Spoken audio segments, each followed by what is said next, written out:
આજનો જે પ્રશ્ન છે કે એક પરિમાણમાં ગતિ કરતા પદાર્થ પર ચલ બળ માટેનો કાર્ય ઊર્જા પ્રમેય લખવાનો.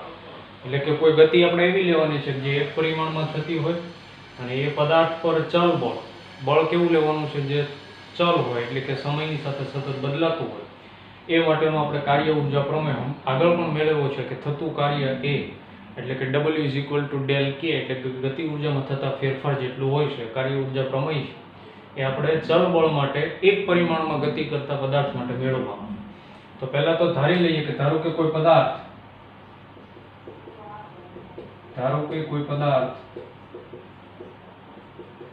x અક્ષની દિશામાં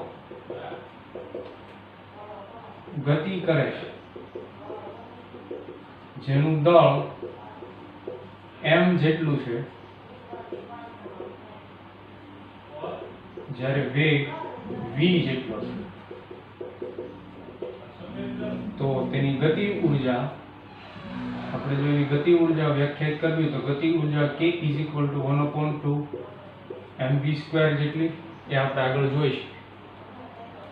હવે ગતિ ઊર્જામાં થતો ફેરફાર લઈએ સમયની સાથે, એટલે કે del k/del t સમયની સાથે ફેરફાર d/dt * 1/2 mv², 1/2 અચળ m અચળ, d/dt v નું આપણે સંકલન લઈએ વિકલન લઈએ d/dt * 2v², તો 2v અને v નું થશે dv/dt, એટલે કે જે વિકલન v² નું 2v * dv/dt. હવે dv/dt એટલે કે અહીંયા વેગનું વિકલન સમયની સાપેક્ષ, એટલે કે વેગમાં સમયની સાથે થતો ફેરફારનો દર જેને આપણે પ્રવેગ કહીશું, તો એ થઈ જશે m a v.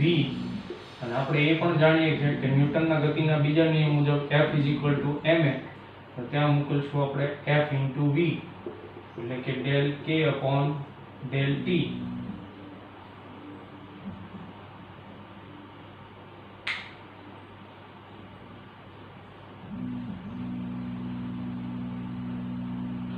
into v, તો del k/del t જ્યાં f એટલે બળ પણ v છે તે આપણને વેગ આપે, એ આપણે જો વ્યાખ્યાયિત કરવું તો del x/del t, એટલે થતું સ્થાનાંતર એને આપણે x વડે વ્યાખ્યાયિત કરીએ, સમયની સાપેક્ષે આપણે પહેલું વિકલન કરીએ તો આપણને વેગ મળે. dt બંને સાઈડથી કેન્સલ, તો આપણને મળે del k dk = f * del x, જ્યાં del x એટલે સ્થાનમાં થતો ફેરફાર, f એટલે લાગતું બળ. હવે જો આપણે ગતિ ઊર્જામાં થતો ફેરફાર માટે સ્થાન xi જે પ્રારંભિક અને અંતિમ સ્થાન xf લેતા ગતિ ઊર્જામાં થતો ફેરફાર હવે જે મળશે આપણે લિમિટ લેશું કે i થી લઈને કે f સુધી, એટલે કે પ્રારંભિક ગતિ ઊર્જાથી અંતિમ ગતિ ઊર્જા * del k = f * del x, પ્રારંભિક સ્થાનથી અંતિમ સ્થાન xf સુધી. એટલે કે હવે જો અહીંયા લિમિટ મૂકીએ k ની, તો kf - ki = f xf - xi, જે xf - xi એટલે અંતિમ સ્થાનમાંથી પ્રારંભિક સ્થાન, એટલે સ્થાનમાં થતો ફેરફાર, અહીંયા થતો ગતિ ઊર્જામાં થતો ફેરફાર, એટલે કે del k = f del x, જે કાર્ય ઊર્જા પ્રમેય એક પરિમાણમાં ગતિ કરતા પદાર્થ પર ચલ બળ માટેનો કાર્ય ઊર્જા પ્રમેય છે.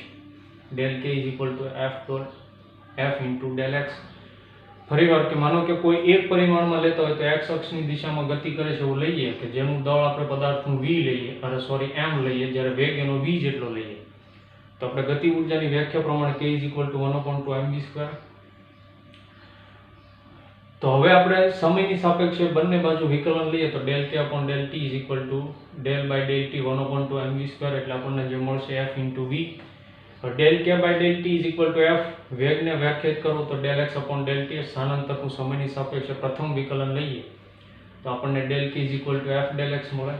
હવે સ્થાનમાં થતો ફેરફાર, માનો કે પ્રારંભિક સ્થાને xi લઈએ, અંતિમ સ્થાને xf લઈએ, તો ગતિ ઊર્જામાં થતો ફેરફાર del k = f del x, જે આપણને એક પરિમાણ ચલ બળ માટેનો કાર્ય ઊર્જા પ્રમેય મેળવ્યો. આ જે પ્રમેય છે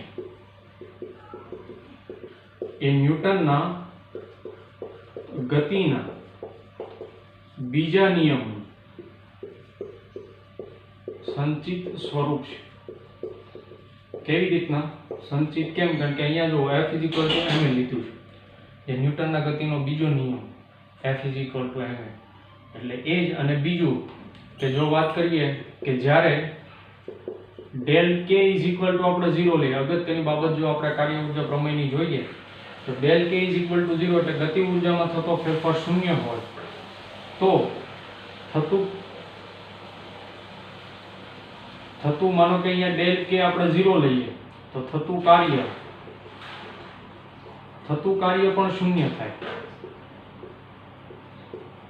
અને અહીં ઝડપ કેવી રહે છે? અચળ. ઝડપ અચળ રહે છે. જેમ કે દાખલા તરીકે કોઈ એક ગતિ લઈએ, વર્તુળાકાર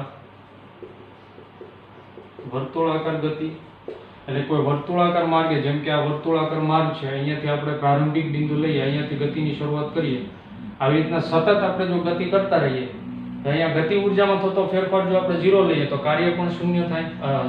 અહીંયા જે સ્થાનાંતર છે એ થતું સ્થાનાંતર, કાર્ય તો નહીં પણ અહીંયા આપણે આવશે સ્થાનાંતર પણ શૂન્ય થાય. અને ઝડપ કેવી રહી? અચળ. જેમ કે વર્તુળાકાર ગતિમાં શું થાય કે વર્તુળાકાર માર્ગે સતત ભ્રમણ તો કરાવીએ છીએ, ત્યાં ગતિ ઊર્જાનો ફેરફાર શૂન્ય હોય, પણ અહીંયા જે થતું સ્થાનાંતર છે ફરીને અહીંયા આવશે ત્યાં તો એવું એ પણ સ્થાનાંતર કેવું થાય? શૂન્ય. અને ઝડપ કેવી રહેશે? અહીંયા અચળ, જેમ કે વર્તુળાકાર ગતિ.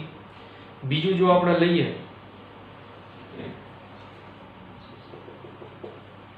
કે જ્યારે લગાડેલા બળની દિશા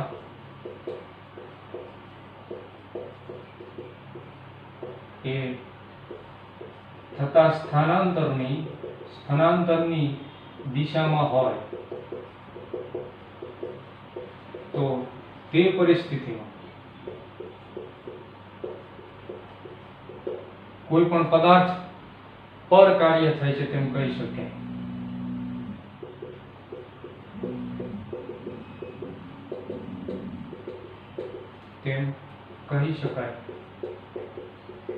જેમ કે ઉદાહરણ તરીકે લેવું હોય તો મુક્ત પતન કરતો પદાર્થ. પરિવાર જે અગત્યની બાબત શું કે જ્યારે લગાડેલા બળની દિશા એ સ્થાનાંતરના, માનો કે કોઈ પદાર્થ પર આપણે બળ લગાડીએ આ દિશામાં, સ્થાનાંતર પણ આ જ દિશામાં થતું હોય તો તે પરિસ્થિતિમાં પદાર્થ પર કાર્ય થાય છે તેમ કહી શકાય. જેમ કે મુક્ત પતન પામતો પદાર્થ. હવે જ્યારે આનાથી વિરુદ્ધ એટલે કે ત્રીજો કિસ્સો આપણે લઈએ કે જ્યારે લગાડેલા બળની દિશા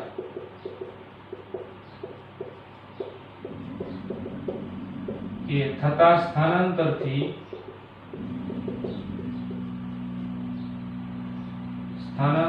વિરુદ્ધ દિશામાં હોય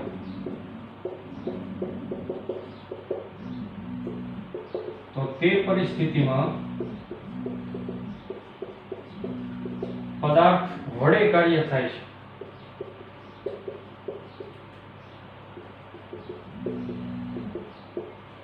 તેમ કહી શકાય. જેમ કે ઉદાહરણ તરીકે લઈએ તો ઉધ્વ પતન એટલે કે આપણે કોઈ પદાર્થને નીચેથી ઉપર તરફ ગતિ કરાય, ઉપર તરફ ફેંકે ત્યારે જે પ્રકારની ગતિ છે એ આ પ્રકારની ઉદાહરણ તરીકે લઈ શકાય. એટલે કે પૃથ્વીની સપાટીથી ઉધ્વ દિશામાં ફેંકેલા પદાર્થની ગતિ, એ ગતિમાં પદાર્થ વડે કાર્ય થાય છે તેમ કહી શકાય. તો આ જે ત્રણ અગત્યની ખાસ જે કાર્ય ઊર્જા પ્રમેય પરથી જે બાબતો છે કે જ્યારે del k બરાબર 0 હોય ત્યારે થતું સ્થાનાંતર પણ શૂન્ય થાય અને અહીંયા ઝડપ કેવી રહેશે? અચળ, જેમ કે વર્તુળાકાર ગતિ. બીજું એ કે જ્યારે લગાડેલા બળની દિશા એ થતા સ્થાનાંતરની દિશામાં હોય તો તે પરિસ્થિતિમાં પદાર્થ પર કાર્ય થાય છે તેમ કહી શકાય. જેમ કે મુક્ત પતન કરતો પદાર્થ.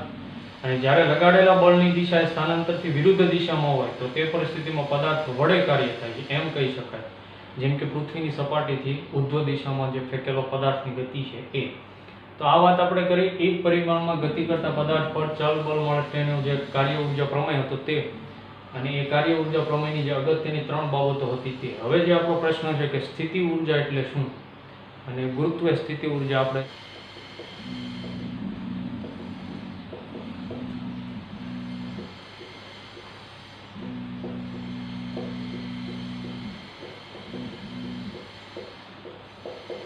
હવે જે પ્રશ્ન છે કે સ્થિતિ ઉર્જા એટલે શું અને ગુરુત્વીય સ્થિતિ ઉર્જા સમજાવો. તો સ્થિતિ ઉર્જા શું એટલે શું? કોઈ પણ પદાર્થની સ્થિતિ ઉર્જા એટલે શું કે જે પદાર્થનું રહેલું સ્થાન અને તેની સંરચનાના કારણે જે એમાં ઉર્જા સમાયેલી છે એને આપણે કહીશું સ્થિતિ ઉર્જા. ફરીવાર અહીં આપણે લખીએ કે કોઈ પણ પદાર્થના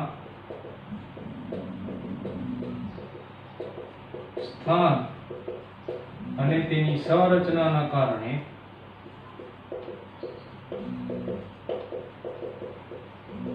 તેમાં રહેલી ઉર્જાને સ્થિતિ ઉર્જા કહે છે. કોઈ પણ પદાર્થનું સ્થાન એટલે કે કયા સ્થાન પર છે તે, અને એની સંરચનાના કારણે જે એમાં રહેલી ઉર્જા છે એને આપણે સ્થિતિ ઉર્જા કહીશું. હવે ગુરુત્વીય સ્થિતિ ઉર્જા એટલે શું? આમાં શું ફરક છે?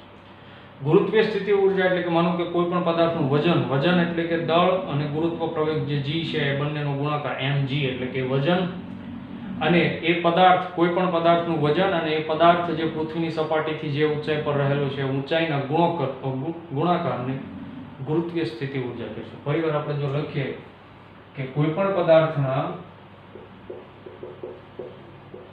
વજન અને એ કોઈ પણ પદાર્થના વજન અને તેની પૃથ્વીની સપાટીથી ઊંચાઈ એટલે કે ઊંચાઈને આપણે h કહીએ, એ h ના ગુણાકારને ગુરુત્વીય સ્થિતિ ઉર્જા કહે છે.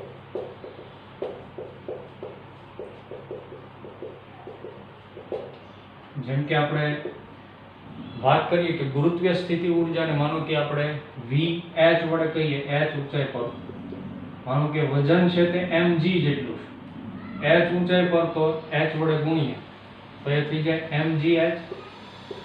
પણ અહીંયા જે એનું નિશાની આવશે ઋણ આવશે. એનું કારણ એ કે હમણાં જ આપણે અહીંયા જોયું જે અગત્યની બાબતો કાર્ય ઉર્જા પ્રમેય પરથી આપણે એવી જોઈ કે જ્યારે કોઈ ઉધ્વ દિશામાં એટલે કે મુક્ત પતન પામતો કોઈ પદાર્થ હોય, ઉધ્વ દિશામાં જ્યારે છે એ પદાર્થ વડે કાર્ય થાય છે. જ્યારે પદાર્થ પર થતું કાર્ય છે ત્યારે અહીંયા શું આવશે? ઋણ નિશાની. તો આપણે અહીંયા લખશું કે ઋણ નિશાની એ પદાર્થ વડે કાર્ય થાય છે તે માટે અહીંયા ઋણ નિશાની એની છે. તો પોટેન્શિયલ એટલે કે જે સ્થિતિ ઉર્જા VH -mgh dVH upon h ની સાપેક્ષે જો આપણે વિકલન લઈએ mgh તો આપણને જે મળશે તે -mg, અને આ g છે એ ગુરુત્વ પ્રવેગ એટલે આપણે ત્યાં a પણ લખી શકીએ એટલે કે -ma. એનો અર્થ શું? તો F ma એટલે કે dVH upon dH F એટલે કે જે લગાડેલું બળ છે એના માટે લગાડેલા બળના મૂલ્ય જેટલું થાય. પરંતુ અહીંયા ઋણ નિશાની કરવાનું કારણ એ છે કે પદાર્થ વડે કાર્ય થાય છે એટલા માટે આપણે અહીંયા ઋણ નિશાની મૂકશું. અને ફરીવાર કે જે અહીંયા dVH upon del H -F એટલે કે બળ જે લગાડેલું છે તે તેના જેટલું થશે. તે કોઈ પદાર્થને મુક્ત પતન કરાવવામાં આવે છે. તો મુક્ત પતન કરતા પદાર્થ માટે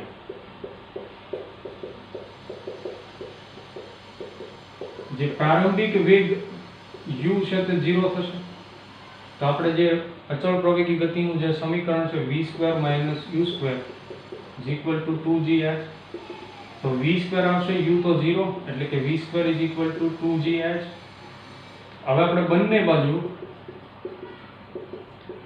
m/2 વડે ગુણતા, જો બંને બાજુ m/2 વડે ગુણીએ તો mv² 2 is equal to 2gh into m by 2, तो ये 2 कैंसल, तो 1/2 mv² is equal to mgh, એટલે કે થતો ગતિ ઊર્જા એ સ્થિતિ ઊર્જા બરાબર થાય. એટલે કે માનો કે કોઈ પદાર્થને પૃથ્વીની સપાટીથી h ઊંચાઈ પર લઈ જવામાં આવે તો ત્યારે જે સંગ્રહ પામતી સ્થિતિ ઊર્જા એટલે કે mgh મૂલ્યની એ કોના બરાબર થાય કે જ્યારે એને મુક્ત પતન કરવામાં આવે ને ત્યારે જે આપણને ગતિ ઊર્જા મળે એના બરાબર થાય. એટલે કે 1/2 mv² is equal to mgh.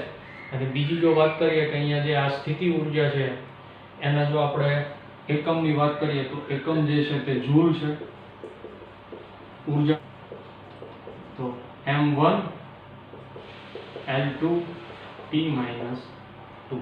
તો આ વાત થઈ સ્થિતિ ઊર્જા એટલે શું અને ગુરુત્વીય સ્થિતિ ઊર્જા.